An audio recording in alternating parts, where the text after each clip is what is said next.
Speaker, they have done a good job because when I went through the report, Madam Speaker, they have looked at every aspect that is required to look into a nominee, Mr. Speaker. Madam Speaker, there is a Somali gathering here, Madam Speaker. I don't know what they are talking about in their mother tongue. Madam Speaker. Member for Wajir West, you look like the chair of the Kamukunji. Keep the consultations as low as possible. Yeah. So, Madam Speaker, the issue here we are looking at is the suitability of the nominee. Is he suitable for this job? Is he the right person? Does he have the right qualification? Does he have the requisite papers to do the work? Madam Speaker, all those boxes were ticked by the Committee of Justice and Legal Affairs Committee. Any other business here is sideshows, Madam Speaker. You don't get employment in Kenya because of the community you belong to. You get job on merit. You get a job because you are qualified. You get a job because you can do it, Madam Speaker. You get a job because you are the right person to do that job, Madam Speaker. There were applicants that applied for this job. There were many. It was not only one person. There was a short list. There was a process that was followed. And the process, the job application was open to all Kenyans, Madam Speaker. And many Kenyans applied. And in their own wisdom, the recruiting people decided to shortlist and came up with his name and sent it to the president, and the president sent it to parliament for vetting. And what we are doing is the process of vetting, Madam Speaker. So the issue here we are looking at is the suitability of the person.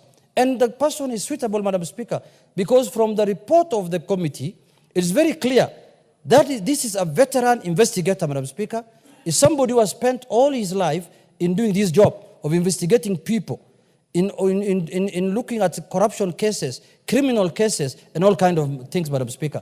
Madam Speaker, let us not derail.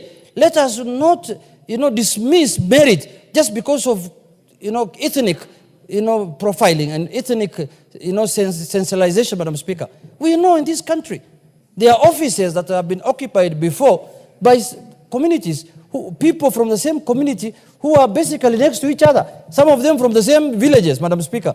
And nobody complained. People said, if they are qualified, let them do the job.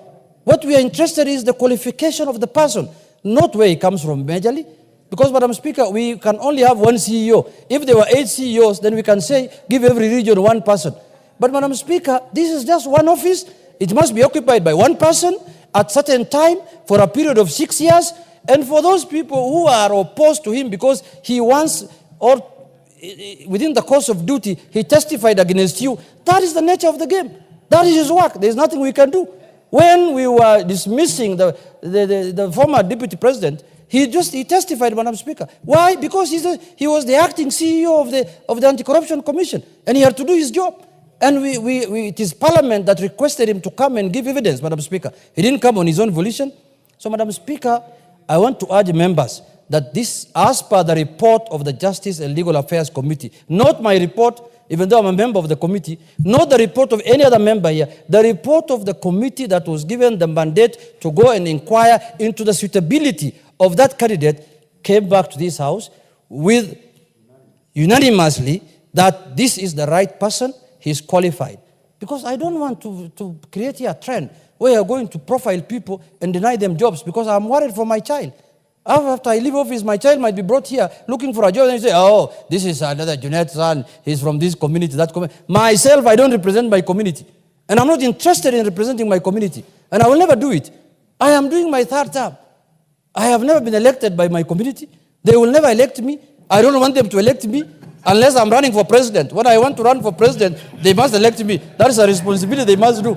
But when I want a member of parliament, I want to be a governor, I want to be a senator, I don't want their vote. I have other voters who are Christians, who are non-Somalis, who are Kenyans, who know what democracy is, who know what Kenya is, who know what cohesion is, who know what people living together is, Mr. Speaker. Not like my community and central, who keep on fighting over small things, over constituencies and municipalities, Mr. Speaker. What is out of order? Madam Speaker, is it in order for the Honorable Junet? And I do know, me and him, originally, we come from Mandera. Originally. That's our birthplace. The person who has the first right over you is the person who has mentored you, the person who has taken you through the process until you become something that anybody will be very proud of. So Mzee Sheikh Noh and my good aunt and everybody else who mentored Junet at his tender age, proudly, let me finish. Proudly, Honorable Keinan, order. Until the point of order is this. Order, Honorable Keinan. Can I finish? Order. Can I finish? Order, Honorable Keinan. I'm coming to something. I think you have already spoken to this motion. Honorable Junet has described his voters. I don't think anything is out of order at all. At all. Can I finish? At all. Junet, is he in order? And this is the point. He is elected by the good people of Migori. That we appreciate. But he's also a product of a very good community called the Somali community. Honorable Adan, Honorable Keinan. Out of order totally. Is he in order to say that he's not their vote when they have been part and parcel of the making of the good Junet? Out of order. You're out of order, Honorable Keinan. You have already, I think Honorable Junet was very clear. He has not denied his heritage. He has only